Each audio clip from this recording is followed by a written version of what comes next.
are you doing today? I'm doing pretty good. I've been better. Mm-hmm. I've been so stressed out lately. I've been so anxious, and it's causing me, like, I don't want to eat. My whole body, I have really big knots in my shoulders, and like, it's from all my anxiety and everything that I'm going through. So yeah, that's not very fun. But I think I know what's causing some of that, which would be like, just, I don't know. I don't know what I'm supposed to do in my life right now. I graduate in May, and I had this whole plan mapped out for my life, and like, now it's totally turned upside down. So it's not exactly what I had in mind. Yeah. So I started out when I was younger. Oh my goodness, when I was like 14, I think, and I was 14-ish. I wanted to go be a missionary. Okay, and I wanted to be a bunch of things. I never could like stick to one thing that I wanted to do. I remember also wanting to be like some sort of veterinarian in Australia because I love to travel. But when I was around that age, I was like, I'm gonna do missions, and then I want to be a veterinarian, and then when I was like 16, I want to be an architect. I don't know where that came from. I'm not creative in that area. But when I got into, everyone told me that I was good at being a teacher. That I was very good at like being able to teach and explain concepts very well. I love to talk and I love to interact with people, and they're like, you should do teaching, you're so great at it, whatever. And I remember going to church, and I had this like, I guess this thought of like, I'm gonna be a teacher, and I took that as gospel basically, and was like, okay, well now I'm gonna go be a teacher, and thought that this was like some great calling on my life. So I jumped into Mississippi College when I graduated high school in elementary education, and we didn't get into like education classes, but I was taking all these like intro classes, and I felt like I could picture myself trying to teach like history and science and English, because I want to do elementary ed, so you teach like the variety of subjects, and I could picture myself doing all that. And I was just like, this isn't it. This is not the place I'm supposed to be. So I switched from elementary education to pre-occupational therapy. This was my dad's doing. So when I remember calling both my parents, and my dad's not like super involved in my life. I call him, I don't know, I want to tell him things and I want him to know things, but my mom has never wanted him to know things because they don't have the best relationship. So normally my mom's like my go-to person. So I call her and tell her like, hey, I'm not happy in whatever I'm doing. I liked the idea of kinesiology because I love being able to help people, and I felt like being able to help like someone's like physical was like a tangible way I could see myself helping them. If I could help their physical body. And I grew up taking ballet, and so like I knew not an extended amount, but I knew enough about like muscles and how to treat some like deep tissue stuff and like sprains and things like that, and I enjoyed that. So I thought about kinesiology, but I remember calling my dad, and my dad was like, you gotta do healthcare, and he wanted to push me to be like a nurse or something, and I wasn't feeling that. Like, no. Oh, I did want to be a pediatrician. That reminds me, I did want to be a pediatrician when I was younger because I was like, I love kids. Yeah, no. But I remember I thought of like 8 years of med school, don't want to do that. So I switched to pre-occupational therapy because it was under kinesiology, but it also felt like it was a little bit more, it wasn't like sports medicine, it was a little bit more on like the healthcare side of things, like my dad was thinking, because I'd be working in a hospital. Well, not necessarily, I guess some occupational therapists work in a hospital, whatever. But working in just a more advanced like professional setting, and you make a ton of money doing it. That's my dad's big things. Go out, and like my parents raised me to be very successful, so go out, make your own money. You know, you shouldn't be dependent on anybody, and here's the order of life, don't get out of it, essentially.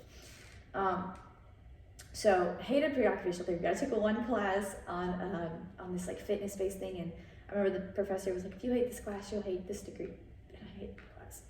So I switched that to public relations and marketing, and that was after talking with this career coach person at Mississippi College. And we looked at like my Enneagram, we looked at my character, we looked at things I was good at, gifts, talents, whatever. And she was like, I think you'd be so good because you love interacting with people, like public relations. And she's like, we don't have just a PR degree, we have a PR and marketing degree. And I was like, yeah, that sounds fun, I could do that. I didn't know what marketing was really. I didn't know it was like advertising. I can't stand advertising because unless it's like something I'm really passionate about, I can't just get behind you and try to sell you something. Like, I feel like that's wrong. So anyway, I did not like that at all. And I decided I was gonna switch to music. I was like, I love music. I was going to go play piano several hours a day. Like I remember telling my mom, like she'd call me, hey, how's school going? And I'd say, I'm not doing my homework that I should be doing. I'm going to go play piano. And she's like, okay. And so I thought, I was like, maybe I'll switch to music. I love music so much. So I switched to music, but I didn't get in any music classes. I was taking like a music appreciation. But I was at MC, and then figured if I'm gonna switch to music, I'm gonna go to UM. Which, backtrack, I wanted to go to UM when I was in high school. But a couple lovely people in my life told me that I was a replica of someone else who went to my church and who played piano, and we're almost the same person. It's a little scary. But they were like, oh, you're gonna be like Gabriella 2.0, and that killed me because I'm like original all the way. Like I don't want to be put in a box. I don't want to be like everybody else. And I remember, but like I think 2 people had told me that, and because of that, I was like, oh, I'm not gonna go to UM. I'm not gonna do that. I'm not gonna pursue music either. Also, my dad told me that there was like no money in music, so there's that. But anyway, so I got to. I transferred to University of Mobile, and I was a piano performance major. They didn't have, they had like a basic music degree, but I was like, I want a piano. Well, I can't stand performing, figured that out. And there was still that, the more I got here, the more it was like, man, there's still that like inkling of, hey, I'm not sharing the gospel with this. I'm not doing anything with this. Like, this feels like I'm doing this for myself, and I can't stand that thought. And so I changed to production technology after last summer. I was in Phoenix, Arizona. And I changed to production technology because we worked with a church plant over there, and they needed people who knew what they were doing to step in and make this church better. And I was like, man, that can be my ministry. I'll do technology, and I can work in church, and I can be a traveling church planner and like help build up church plants or whatever. My brain was going crazy. And then this summer I did an internship at a church, and I've been having health problems. I've had scoliosis for like ever. And anyway, got my back re-x-rayed. I do that every several years, and I was told from the chiropractor, like, hey, you have to have surgery like in the next 2 years. And when I switched to production technology, that was last semester, and I was supposed to get out of college in like 3 years, which would have made me like a 6-year senior. It was a while. But I was okay with that at the time. But anyway, when I was told I had to have surgery, we had kind of bounced around between having surgery and not having surgery. But when I was told I had to have surgery, it was like, okay, now I have to reorder my life, because I was so scared that I could come, and I talked to people before I changed my major, but I was so scared that I would get surgery over the summer, and then I would like come back, and I wouldn't be able to come back in the fall, or I would come back in like a wheelchair, or I would come back in and not be, have all these limits on lifting things, and people would look at me at my degree and be like, oh, she's not helping, she's not doing anything, she's just an extra busybody in that degree, because so much of production technology is like hands-on stuff. And one of my guy friends who's in that degree, he's like, no, none of us are gonna see you that way. Like, you'll be fine, I promise. Like, you'll still be included. Like, we understand. And in my brain, I was like, no, I can't. And so I called the registrar and I said, what will get me out by May? I'll be a senior. Like, I would be on track to graduate. And they were like, general studies. Well, so I switched to general studies, made peace with that. I was like, yep, I'm just gonna go get a master's in like ministry or something, it'll be fine after surgery. Well, it turns out I may not even have to have surgery at this point. So which is great. I'm hoping we're pursuing a route of hopefully not having to have it, which is just going to the chiropractor, a different one. My mom doesn't want me to have it. My dad wants me to have surgery. But anyway, now I feel like, why did I change my major? What am I going to do with the general studies degree? Like, I worked at Walmart during 2020. That's like, I'm so scared of ending up in like this basic job. My mom was like, you could work for an insurance company and make money. Like, you need to go get a job right after college. And I'm like, that's the last thing I want to do. Like, I can't picture myself sitting in a desk job 9 to 5. Like, I'm going to kill myself. Like, and so I feel like now, and at this point too, like the more I've been looking at financial stuff too, like I may not be able to afford grad school. I might if it's online, and I might have a job at my church and it'd be fine. And like, I know that things, in my head I'm thinking, yeah, things will work out, it's fine. But as someone who likes to know and have the next 5 years planned out, and I want to have the outcome done and like everything, like it's hard for me to make peace with the fact that like, man, how am I supposed to, like, what am I supposed to do now? You know, so it's just caused me a lot of anxiety. And it sounds like you've explored a lot of different paths, but it also sounds like you're a person who knows yourself very well, and you know what you like, and you said you have anxiety, so your anxiety is stemming from, but tell me more about where you think your anxiety is stemming from directly. Is it more like you're worried about, you mentioned you're worried about ending up in a job that's not very interesting or fun, so tell me a little bit more about that. Yeah, I feel like my anxiety stems from like fear of the unknown because I don't know what's going to happen, and I really feel like I can't plan for it. And if I feel like I don't have a plan in place, then my life is falling apart. Because that's what my parents have drilled into me: have a plan, have a plan, have a plan. Like always be prepared for everything. So I feel like I should have some sort of plan in place. So I think that's where like it's just like, hey, there's fear of the unknown, and yeah, I am scared of getting, because I'm not a commitment type person. I'm very just flighty. My sister says it shows in the fact that I bounce from major to major. It's like, oh, you can't commit to anything, and so I also kind of label myself as like a person who can't commit to anything. And I'm scared of ending up somewhere and wanting in 2 years down the road just being like, this isn't it, and just continuously hopping, and maybe that will, be like what my life looks like, and it'll be good and it'll be okay. But there's also that fear of like, man, at some point I think I want to love what I'm doing. I want to be passionate about what I'm doing, and I want to feel like I'm supposed to be what I'm doing, and I'm not like in the wrong. I feel like there's very much a wrong thing that I could be doing and a right thing. And I feel like because there's a wrong and a right, that I'm going to miss the right thing. I'm going to miss what I'm called, that I'm going to miss what I'm supposed to do by doing all the wrong things. And that's actually some part of like, a little bit of me has felt like I've wasted. My mom said to remind me, like, you haven't wasted all the things you're doing. But remember when I transferred to UM, I was in piano performance, and like, I felt like, tell my mom, I was like, man, if I had switched freshman year, like, what if I hadn't listened to the people who told me not to go to UM? Like, we probably would have worked through this a lot sooner. And I may have, ended up, this was before surgery, but I was like, I may have ended up a little bit further ahead and like not having to graduate so late and all this other stuff. And I felt like, I told her, I said, I felt like this is such a waste. Why did I waste 2 years at Mississippi College doing what other people wanted me to do? And I'm slowly getting out of that mindset of like, it's taking me forever, because I feel like I am very pressured by what other people just always share their opinions with me about what I should be doing. And so I feel like, I'm very guided by what other people say, but it's hard to not feel like it's wasted, and that they're like, I'm still here and I'm still going. So I mean, it's gonna be good, but I just don't really know how.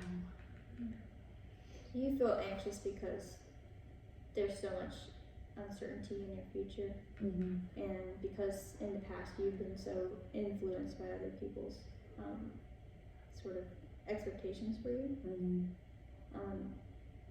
But at the same time, you know what you like. Is there a time in your life where you've been faced with uncertainty before? Maybe not quite to this extent, but just at some point in your past, where you just weren't sure what was going to happen next? I faced something like changing majors, and even like, well, not changing majors, changing school. Sorry, no, backtrack. I had a thought, picking a college. My mom wanted me again. Well, then wow, I was seeing that now. I'm like, wow, my mom actually wanted me to go. Like, I wanted to go to Mississippi State. After I decided I wasn't going to go to UM, and I remember my mom was like, I'm not going to pay for a liberal education, so I had to go to Christian college, and we still have liberal education. But there was uncertainty when I went through my breakup in high school. I was 17, and I was into this guy, and I was one of those that was something I could commit to. Once I'm in something, I'm jumping headlong, and so I was like, yeah, we're gonna, like, I don't know, I thought that was it. And I look back now and I laugh at myself like, Lauren, you're such an idiot, because I was like 17 and thinking through marriage already.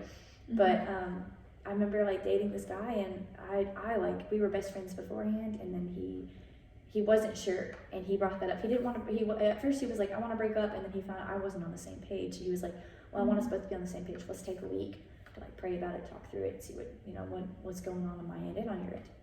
I don't know what the point of that was, but I remember feeling like a lot of uncertainty there, because I wanted someone who was sure about me, but I also felt like I was going to lose my best friend. So I did feel uncertain, and like I felt like I was making a decision, even though he had already made one for us. Like by bringing up, hey, I want to break up, he had already made that decision. But there was uncertainty there of, is this right? And even after we broke up, I was like, man, could I have done anything to fix that? Like, did I make the right decision? I feel like I constantly second guess myself, and because of that, I struggle to make decisions. I feel like now that I think about it, I feel like I'm uncertain like the majority of the time. I struggle to be confident in my own decisions without the influence of other people. You need validation. Yes, that's what I feel like. I feel like I need, just to make sure I'm doing the right thing, because I don't trust myself enough to do the right thing on my own. Yeah. So let's talk about some ways that you can sort of combat this feeling of you need someone else's opinion. I think it might be helpful if at some point this week you make a list of things that you've done in the past that have been, and it might be a little difficult to think about, which is why I think taking a few days to kind of work on it. 5 things that you've done in the past that have been completely your own decision and that you've that have ended up going well for you. And it could be something very small, like something you chose to buy at the store that you had never bought before, or just anything like anything kind of small like that. To sort of remind yourself that your decisions are not always going to end up leaving you like in turmoil and uncertainty. Can you think of any kind of example in the past? It could be on a big scale or a smaller scale, where you've had to make a decision of some kind on your own. It's been a while since I made my own decisions. Even something small. Like, I'm thinking of as to why I don't make my own decisions anymore. Yeah, there was this sounds kind of weird, I guess, but like this isn't too past, but since I got to college, I feel like my sister was was a voice in my head all the time, constantly telling me that I couldn't put on makeup right, I couldn't dress right, all these other things. Like she always had something to critique about my appearance. And I think once I got to college, I don't know, I started like, I would wear something that, sometimes I'd come home and she'd be like, what are you wearing? I was like, I don't know, but I put it on, I felt pretty. And so like, there's been some, I guess like choosing like what I'm gonna wear for the day and how I'm gonna do my makeup that day. Like those are decisions that I feel like I've finally been able to step into now that I've been kind of outside of listening to those voices of like, yeah, I can do this because I don't care what anyone else thinks about what I'm wearing. Like if I'm comfortable and I feel like I'm confident in what I'm wearing. Absolutely, yeah. You could even like keep a notepad, and if you think of things as you're going about your day, like something you decided, like that's a perfect example. Like you had a sense of style that you chose to explore, and it made you feel good. Another thing you could do, and if that ends up, not being as helpful as you had hoped, you could even make a list of things you know about yourself to be true. Like you know what you like, something that you're confident that you like. You enjoy piano, you said. I mean, you could say, I have a passion for music. Just confident statements about things you know about yourself. Because although you say you have been influenced by other people's opinions, I get the impression that you also know yourself very well. Actually, it was when you said like, you know what you like, that was just like, oh, yeah, I do actually. Like that was, I felt like you understood me for a second when you said that. That's something that hasn't been tapped into a whole lot. But I was like, yeah, I think about it. I guess I do. Also because I've explored all these things that I don't like, so I'm more sure of what I do like. So I think if you're comfortable with that, you could work on that this week, and we could meet our next session and talk about how that went for you. Yeah, that sounds reasonable, and I think I would like to do that. I think I would like to make positive statements about myself. I think that would be fun. So.